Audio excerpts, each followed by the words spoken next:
إن الدين عند الله الإسلام. السلام عليكم ورحمة الله وبركاته. بسم الله الرحمن الرحيم. الحمد لله وكفى وسلام على عباده الذين اصطفى، أما بعد، فأعوذ بالله من الشيطان الرجيم. بسم الله الرحمن الرحيم. وإذا مرضت فهو يشفين والذي يميتني ثم يحيين. صدق الله العظيم.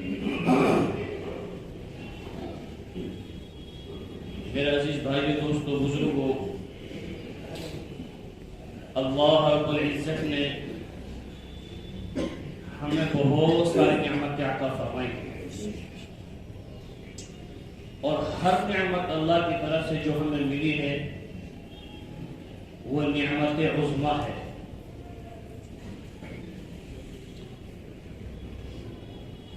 کچھ نعمتوں کی چھانٹی کر کر اللہ کے نبی نے خاص طور سے فرمایا ہے زندگی میں جو ہمیں کچھ ملا ہے. تو ایک حدیث شریف میں ہے، اللہ تبارک و تعالیٰ کا بیشی معاف فرمانے کہ اللہ کے نبی نے فرمایا کہ اللہ تبارک و تعالیٰ نے انسان کو دو نعمتیں عطا فرمائی ہیں بہت بڑی، لیکن اکثر انسان ایسے ہیں کہ ان دو نعمتوں میں کھوٹ کھاتے ہیں، اور بہت کم لوگ ایسے ہیں کہ جو ان نعمتوں سے فائدہ اٹھاتے ہیں. بس سمجھ میں آئی کہ بہت سارے لوگ ایسے ہیں کہ اللہ نے وہ نعمت تقریباً سب لوگوں کو عطا فرمائی ہے کہ وہ دو نعمتیں اللہ کے نبی نے فرمایا. تو اس میں اکثر لوگ ان نعمتوں پر کھوٹ کھاتے ہیں کہ ان سے نفع نہیں اٹھاتے، جبکہ اللہ تعالیٰ نے وہ نفع اٹھانے کے لیے عطا فرمائی ہے. بہت کم لوگ ہیں جو ان نعمتوں سے استفادہ حاصل کر پاتے ہیں. وہ نعمتیں کیا ہیں؟ اب نیت کریں انشاءاللہ کہ ہم ان نعمتوں سے فائدہ اٹھائیں گے، اور نعمتوں سے فائدہ اٹھانے کا کیا انداز ہے، کیا طریقہ ہے، وہ آپ کو کوئی دنیا دار آدمی نہیں بتلائے گا، کوئی دنیا کا پڑھا لکھا انسان نہیں بتائے گا. اللہ تبارک و تعالیٰ نے جو نعمتیں عطا فرمائی ہیں ان نعمتوں کی فضائل بیان کرنے کے لیے، ان نعمتوں کا حق ادا کیسے کریں، ان کے لیے اللہ نے نبیوں کو بھیجا ہے کہ میرے بندوں کو میرا تعارف کراؤ اور ان کو یہ بتاؤ کہ یہ اللہ نے نعمت اس انداز سے دی، اس کا حق ادا یہ ہے. ساری نعمتیں جو بھی اللہ کی ہیں یہ کیوں ہیں؟ یہ نعمتیں ساری اللہ کی امانت ہے. کیا ہے؟ میری آنکھ اللہ کی امانت ہے، زبان اللہ کی امانت ہے، پیر ہاتھ اللہ کی امانت ہے. تو ان امانت کسے کہتے ہیں؟ امانت کو لے کے تو نہیں بیٹھنا ہے. امانت کا مطلب ہے کہ اس امانت کو صحیح انداز سے اس کے کیسے حقوق کی ادائیگی ہو، کہ ان کے اللہ نے حق رکھے ہیں، کہ ان امانتوں کو ہمیں اللہ تبارک و تعالیٰ نے امانتوں کے بارے میں ہم سے سوال کرے گا، تو ان کے حقوق رکھے ہیں. وہ کس نے بتائے ہیں؟ وہ نبی پاک صلی اللہ علیہ وسلم نے بتایا. تو دو نعمتیں کیا ہیں؟ ایک نعمت اللہ تبارک و تعالیٰ نے دی صحت اور تندرستی. کیا دی ہے؟ صحت اور تندرستی. کہ کیسی نعمت ہے؟ کہ ایسی نعمت صحت اور تندرستی کہ جوانی نعمت عظمیٰ، صحت نعمت عظمیٰ، کہ اللہ تبارک و تعالیٰ نے جب انسان کو صحت عطا فرمائی یہ اس لیے دی ہے کہ اس لیے امانت ہے، اس کا حق ہے. کیا حق ہے؟ کہ اس صحت کو اللہ تبارک و تعالیٰ کے حکموں پر لگایا جائے. اچھا، اللہ نے انسان کو کیوں پیدا کیا ہے؟ بولو، عبادت کے لیے.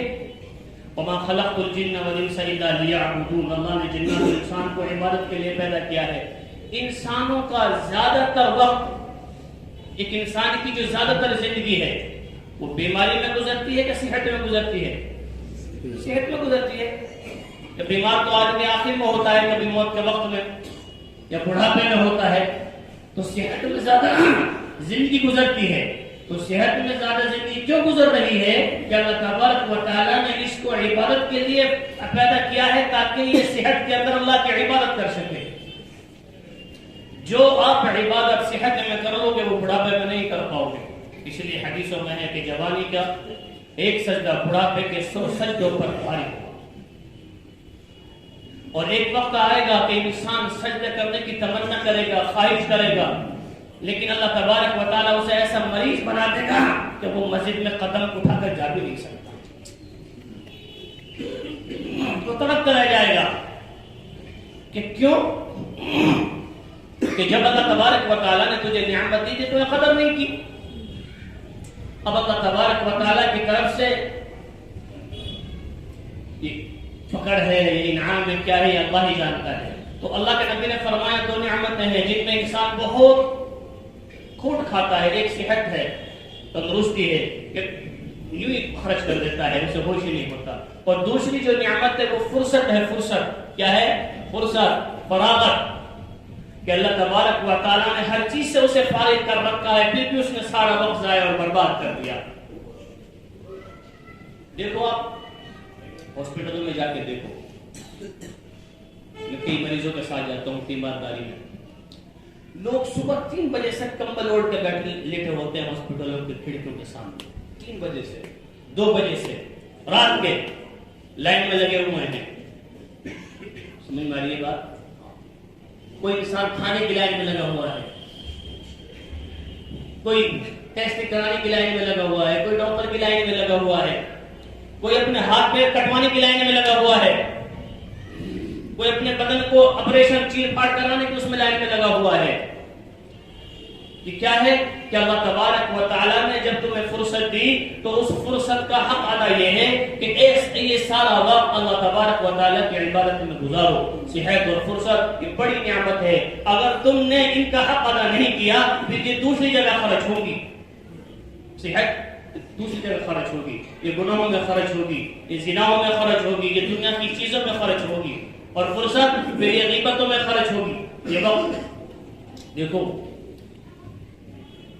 حشر کے میدان میں سوال ہونا ہے کہ کہاں وقت گزارا ہے اور کہاں جوانی گزاری ہے اور مال کہاں سے کمایا اور کہاں خرچ کیا، اور جو دین کی بات تم تک پہنچائی گئی اس پر تم نے کیا عمل کیا. یہ 5 سوال ہے کہ جو دین کی بات تم تک پہنچی کیا عمل ہے بتاؤ. صحت دی تھی کہاں ہے، عمر دی تھی کہاں، کیا گزاری.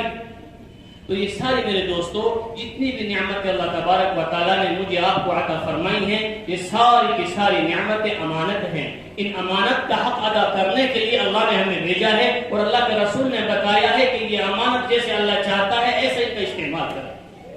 کیسے استعمال کرے؟ جیسے اللہ کے نبی نے فرمایا. ہمارا یہ وقت یا تو گناہوں میں گزرتا ہے یا دنیا کی بھاگ دوڑ کے پیچھے گزرتا ہے. دنیا میں 2 چیزیں ہیں، ایک دنیا کی لذت ہے، دنیا کی رونق ہے، اور ایک دنیا کی ضرورت ہے. ایک کیا ہے؟ دنیا کی ضرورت. دنیا کی ضرورت کو آپ صحیح انداز سے پورا کرو گے تو اس پر اللہ نے اجر دیا ہے. جو بھی دنیا کی ضرورتیں ہیں آپ ان کو حلال طریقے سے اگر ان کو پورا کرو گے اور حلال طریقے سے ان کی حق ادائیگی کرو گے اور جائز انداز سے ان کو پورا کرنے کی کوشش کرو گے تو اللہ نے اس پر اجر رکھا ہے. اللہ نے تو زندگی نعمت ہے نا، امانت ہے. تو زندگی میں جو ہمارے وقت ضرورت کے لیے خرچ ہوگا جائز طریقے سے اللہ اس پر امانت انعام سے نوازے گا. اللہ کس سے نوازے گا؟ انعام سے. اور اللہ کا انعام کیسا ہوگا؟ اللہ تبارک و تعالیٰ کا انعام دنیا کے انعاموں کی طرح نہیں ہوگا. اللہ تبارک و تعالیٰ جیسے شہنشاہ ہے، بادشاہ ہے، بے نیاز ہے، ایسے ہی لامحدود اس کا انعام ہے. اس لیے اللہ تبارک و تعالیٰ سے جب بھی دعائیں مانگو تو اللہ تبارک و تعالیٰ سے یوں کہو اے اللہ میرا عمل تو چھوٹا ہے اور تھوڑا ہے لیکن اس پر تم مجھے اپنی شان کے مطابق عطا فرما. یہ اللہ سے دعا مانگو. تو دنیا کی ضرورتیں آپ جائز انداز سے پوری کرو گے، اللہ نے انعام رکھے ہیں. لیکن شیطان پھر ایک عمل اور چلاتا ہے کہ دنیا کی لذت سامنے لاتا ہے، دنیا کی رونق سامنے لاتا ہے اور دنیا کے غرض اور دنیا کے لالچ سامنے لے کر آتا ہے اور دنیا کو ایک خوبصورت انداز میں ہمیں پیش کر کے دکھاتا ہے اور ہمارا ایمان اتنا کمزور ہے کہ ہم وہیں پگھل جاتے ہیں کہ نہیں. اچھا نبی جتنے بھی آئے ہیں کوئی نبی اپنے ساتھ دنیا لے کر آیا ہے؟ نبی معصوم ہوتے ہیں، اللہ کے خاص بندے ہوتے ہیں، اللہ انہیں چنتا ہے، اللہ ان کا انتخاب کرتا ہے. تو اللہ کے انتخاب میں کوئی کمی ہو سکتی ہے؟ نہیں ہو سکتی. تو کوئی جتنے بھی انبیاء علیہ الصلوۃ والتسلیمات دنیا میں تشریف لائے ہیں، کوئی نبی دنیا کی چیزیں لے کر زمین پر نہیں آئے. نہ کسی نے دنیا کی دعوت دی، نہ کسی نے دنیا کے فضائل بیان کیے. سارے نبی اللہ کا علم لے کر زمین پر اترے ہیں اور سبوں نے کیا کہا ہے؟ قولوا لا الہ الا اللہ تفلحون، کہ اللہ کو معبود برحق مان کر زندگی گزارو، کامیاب ہو جاؤ. ہر نبی کی یہ دعوت. تو شیطان یہاں کیا کرتا ہے؟ وہ دنیا کی رونق، دنیا کی لذت دکھاتا ہے. پھر کیا ہوتا ہے کہ انسان احساس کمتری کا شکار ہوتا ہے کہ یہ تو بڑا دنیا دار ہے، اس نے تو اپنے بچے کی شادی میں 50 لاکھ خرچ کر دیے، ہم تو بڑے غریب لوگ ہیں. پھر یہ اس کا کانفیڈینس دنیا میں لو ہوتا ہے. ہمیں تعلیم دی گئی ہے تم دنیا کے اندر دنیا کے لوگوں کو جو دنیاوی تم لیول سے دیکھو گے، اپنے سے کمتر لوگوں کو دیکھو، اور دین میں اپنے سے اونچے لوگوں کو دیکھو تو تم کبھی ناشکر گزار نہیں بنو گے. اور اگر دنیا میں اپنے سے اونچوں کو دیکھو گے تو ناشکری تمہارا مقدر بن جائے گی، اور جب ناشکری تمہارا مقدر بنے گی تو جو نعمتیں جو بھی اللہ نے دی وہ چھین کریں گی. دنیا کے اندر اپنے سے نیچے لوگوں کو کہ اللہ کا شکر اللہ نے ہمیں 2 وقت کے دیے، ایک وقت کی بھی نصیب نہیں. اللہ کا شکر اللہ نے ایک چھوٹا سا کمرہ دے رکھا ہے. یہ بیچارے بعدوں فجر کی نماز میں لوگ سڑکوں پہ سو رہے ہوتے ہیں، کوئی پتلا سا پڑا ہوتا ہے تو بے ساختہ دل سے آواز آتی ہے کہ اللہم لک الحمد ولک الشکر حمدا کثیرا. اور جہاں دنیا کے اندر تم نے اپنے سوچے لوگوں کو دیکھا تو تم تھک جاؤ گے دنیا کماتے کماتے اور بوڑھے ہو جاؤ گے، کمر جھک جائے گی اور عنقریب تمہیں موت پکڑ لے گی، تمہارا ہوگا پورا نہیں ہوگا. ہر ذلت تم برداشت کر لو گے لیکن پھر بھی تمہاری حبس کی کھوپڑی نیچے دیکھو. اور دینداری میں اپنے سے اونچے لوگوں کو دیکھو. کس کو دیکھو؟ اپنے سے اونچے لوگوں کو کہ اچھا یہ پابندی سے مجھ سے پہلے آ رہا ہے کہ میں اذان سے پہلے مسجد میں جاؤں گا، یہ دوسری صف میں میں صف اول میں نماز پڑھوں گا.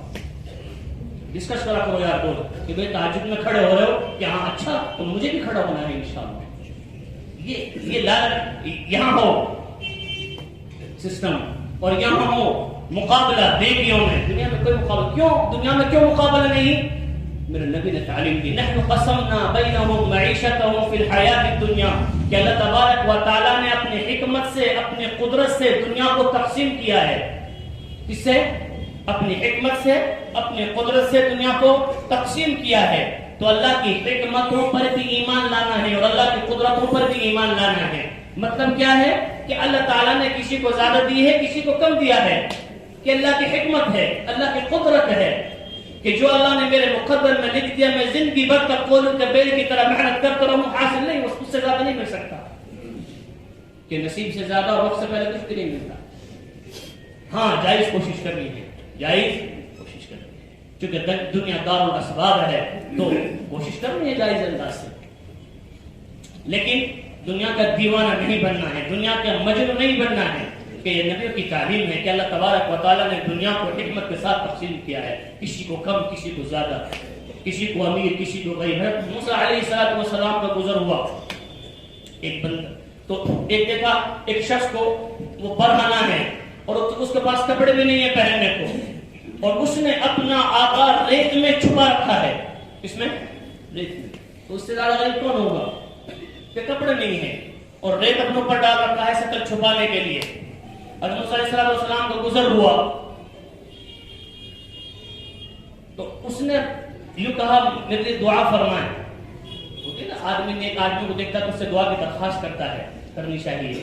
نیک لوگوں کی صحبت میں بیٹھنا بھی چاہیے، جانا بھی چاہیے، ملنا بھی چاہیے، اس سے دعا کی درخواست بھی کرنی چاہیے. تو حضرت موسیٰ علیہ السلام نے ان کے لیے دعا کی، اللہ نے حالات تبدیل کر دیے. پھر چند روز کے بعد گزر ہوا حضرت موسیٰ علیہ السلام تو دیکھا چند لوگ جمع ہیں اور سب کی نظریں اوپر ہیں اور ایک شخص کو پھانسی پر لٹکایا جا رہا ہے. اس بار پھانسی پر، اس کو پھانسی کی سزا اور اس کو پھانسی پر لٹکایا جا رہا ہے. تو حضرت موسیٰ علیہ السلام نے کہا، کتابوں میں یہ واقعہ علماء اس واقعے کو بیان کرتے ہیں کہ یہ کون ہے، کیا دیکھ رہے ہو؟ تو کہا کہ یہ شخص پہلے بہت غریب تھا، اس نے کسی سے دعا کرائی، اللہ نے اسے مال دیا اور یہ مال کے نشے میں اتنا چور ہوا کہ اس نے شراب اور زنا کو اتنا عام کیا کیا اور اس نے قتل کر دیا، مال کے نشے میں کیا کر دیا؟ قتل کر دیا ہے، اور اس کو اب موت کی سزا سنائی گئی، اس کو پھانسی لگائی گئی۔ تو موسیٰ نے دیکھا تو یہ وہی شخص تھے جو برہنہ ریت کے اندر اپنے جسم کو دبا کے پڑے۔ تو اللہ تبارک و تعالیٰ کی حکمت ہے، پتہ نہیں ممکن ہے کوئی آدمی مال کو برداشت نہ کر سکے، اس کے نشے کو برداشت نہ کر سکے، ممکن ہے کوئی آدمی فقر کو برداشت نہ کر سکے، تو اللہ تبارک و تعالیٰ کی تقسیم پہ خوشی کے ساتھ راضی رہو، جو اللہ نے دیا اس پر شکر ادا کرو بس، اور مقابلہ کرو اور بھاگو اور دوڑو نیکیوں کی طرف، کیونکہ اللہ ملتا ہے نیکی سے اور اللہ ملتا ہے دینداری سے، اور تم دنیا بھر کی دولت کما کے گئے اور دینداری نہیں ہے تو تم سے بڑا فقیر کوئی نہیں، کیونکہ اللہ ملے گا ہی نہیں۔ سمجھ میں آ رہی بات؟ تو اللہ تبارک و تعالیٰ نے یہ دو نعمتیں کی دی ہے، صحت اور فرصت، کیوں کہ تاکہ دین کی طرف ہم لگ کے اور اللہ کو پائیں اور نیکیوں کی طرف ہمارا رجحان ہو۔ اللہ نے صحت دی ہے تو نیکیوں کا کمانے کا زمانہ ہے، اور فرصت ہے تو نیکی کمانے کا زمانہ ہے۔ اس فرصت کو غنیمت جانو مشغولی آنے سے پہلے، اور صحت کو غنیمت جانو بیماری کے آنے سے پہلے۔ اللہ کے نبی نے نصیحت فرمائی اپنے صحابہ کو کہ فرصت کو غنیمت جانو بیماری سے پہلے، فرصت کو غنیمت جانو مشغول ہونے سے پہلے، اور صحت کو غنیمت جانو بیمار ہونے سے پہلے، اور جوانی کو غنیمت جانو بڑھاپے آنے سے پہلے، اور مال کو غنیمت جانو غربت آنے سے پہلے۔ یہ اللہ تبارک و تعالیٰ کی نعمتیں ہیں، ان کے حقوق کی ادائیگی کیا ہے کہ جیسا اللہ چاہتا ہے ہم وہ کریں۔ اللہ تبارک و تعالیٰ ہم سب کو عمل کرنے کی توفیق نصیب فرماوے، اور اللہ تبارک و تعالیٰ صحت اور فرصت کو کما حق ہمیں استعمال کرنے کی توفیق نصیب فرماوے۔ ان کو نہ کھیل میں کود میں ادھر ادھر بالکل نہیں خرچ کرنا ہے، اللہ تبارک و تعالیٰ کے نبی نے جیسے حکم فرمایا انشاءاللہ اس طرح سے خرچ کرنا ہے۔ اللہ عمل کی توفیق نصیب فرماوے۔ وآخر دعوانا الحمدللہ۔